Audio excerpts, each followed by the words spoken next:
Film yang memiliki judul The Flowers of War ini bercerita pada sebuah tragedi di Cina yang sangat menyedihkan dengan memakan korban nyawa sejumlah 300.000 orang dan 80.000 wanita yang diperkosi. Sebuah fakta yang mirip terjadi pada saat penjajahan Jepang di Indonesia. Alur cerita dimulai dengan adanya peperangan dalam kota Nanking antara tentara China dan tentara Jepang. Rupa-rupanya tentara China kalah oleh serangan yang bertubi-tubi dan jumlah personel yang cukup banyak oleh tentara Jepang. Diperlihatkan banyak penduduk yang mengungsi dan tak terkecuali orang asing dari Amerika yaitu John, yang pekerjaan sebenarnya adalah mengurus orang mati dan menguburkannya. John yang tujuannya pergi ke sebuah gereja bertemu dengan murid-murid perempuan dari gereja tersebut. Namun sayangnya justru murid-murid perempuan ini pergi dari gereja untuk melarikan diri karena perang. Karena mereka tidak punya pilihan lain, mereka akhirnya memutuskan kembali ke gereja bersama John. Di samping itu terdapat segerombolan wanita yang akhirnya diketahui sebagai pelacir ikut mengungsi ke gereja tersebut. Di sini kita diberitahu bahwa karakter John sebenarnya adalah orang yang suka mabuk-mabukan dan tujuannya masuk ke gereja karena ingin mengambil uang atau barang-barang yang berguna dari gereja tersebut. Sifatnya yang kurang baik dibenci oleh George, seorang anak pastor yang melindungi murid-murid perempuan selama ini.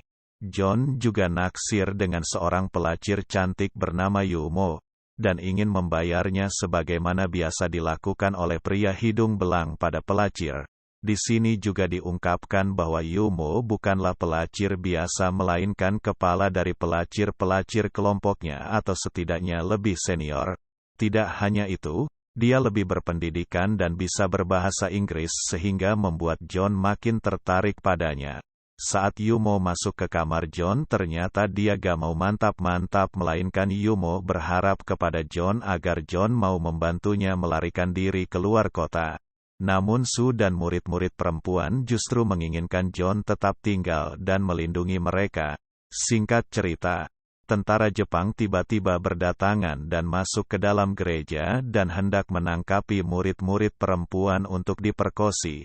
Aksi kejar-kejaran pun terjadi antara para gadis-gadis dan tentara. Sebelumnya, para wanita pelacir berhasil masuk dan bersembunyi ke ruang bawah tanah karena memang di situ tempat kekuasaan mereka. Namun saat gadis-gadis hendak ikut masuk juga, mereka telah keciduk oleh salah satu tentara Jepang. Karena Su tidak mau semua wanita pelacur ketahuan, lantas dia menyuruh para gadis untuk naik ke lantai atas untuk bersembunyi. Namun pada akhirnya para gadis-gadis itu tertangkap dan hendak dimantap-mantapi oleh tentara-tentara Jepang. John yang kebetulan mencoba menggunakan pakaian pastor berusaha menghalanginya. Dengan mengaku sebagai pastor dan orang Amerika, dia berharap tentara Jepang mau pergi dari gereja tetapi dia malah diacuhkan saja oleh para tentara-tentara Jepang itu. Saat salah satu tentara Jepang diperlihatkan telah menangkap gadis dan ingin memperkosinya, tiba-tiba ia tertembak oleh tentara Cina yang sebelumnya telah berada di sekitar gereja itu karena dia baru saja membawa rekannya yang tertembak dan meninggalkannya bersama wanita-wanita pelacir di ruang bawah tanah. Semua tentara pun langsung keluar dari gereja untuk mencari tentang China itu. Saat para tentara Jepang keluar ternyata si tentara China ini telah meletakkan bom di sekitar jalan yang dilalui tentara-tentara Jepang dan singkat cerita, tentara China ini berhasil mengalahkan semua tentara Jepang meski dia sendiri harus ikut tewas, dan para gadis serta wanita-wanita pelacir pun akhirnya bisa sedikit tenang karena tidak jadi diperkosi. Singkat cerita, karena mendengar adanya gadis-gadis di gereja tersebut, seorang komandan tentara Jepang datang ke gereja itu dan meminta maaf karena kelakuan anak buahnya. Karena dia seseorang yang kebetulan suka musik, dia ingin mendengar nyanyian para gadis-gadis. Sebagai imbalan, sang komandan memberikan bahan makanan untuk para murid atau gadis dan menjaga keamanan di gereja tersebut dengan catatan, dia ingin mendengarkan lagi nyanyian mereka dan dilarang pergi meninggalkan gereja. Ternyata ini semua hanya tipu muslihat sang komandan saja, di mana sebenarnya mereka akan disuruh menyanyi dan memenuhi nafsu para pejabat-pejabat Jepang lainnya dalam suatu acara perayaan.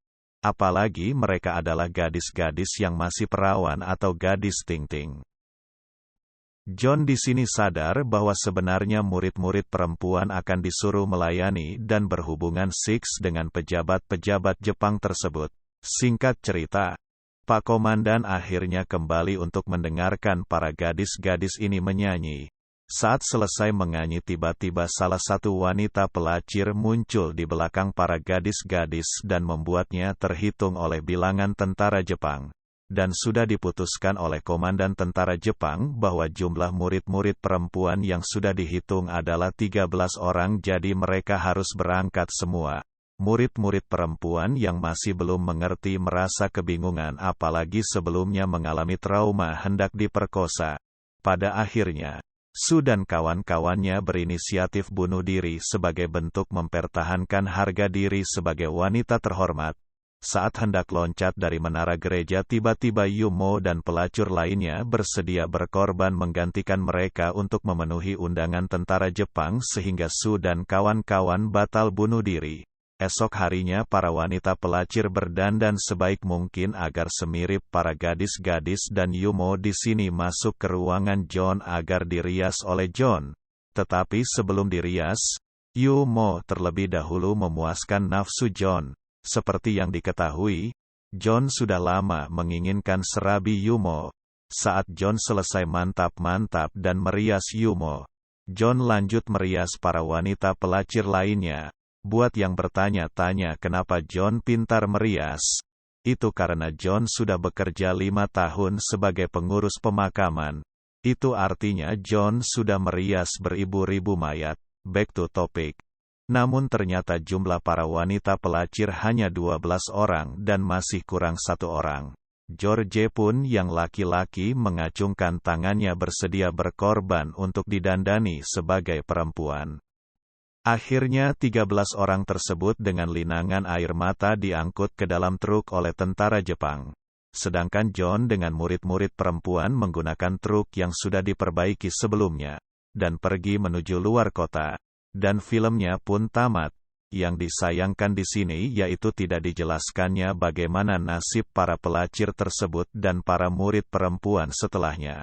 Namun di sisi lain para pemain dapat memainkan perannya dengan baik, terutama Christian Bale atau John. Ekspresi wajahnya dan gerak tubuhnya memang mendukung sekali karakter yang dimainkannya. Pada saat sedih, takut dan gembira bisa ditampilkan dengan baik. Nah oke guys, segitu aja untuk video kali ini. Buat kalian yang suka silahkan klik tombol subscribe dan like-nya. Buat kalian yang gak suka, silahkan isi kolom komentar tentang kritik-kritik kalian buat video ini. Akhir kata, adios Sapokers, see you next time.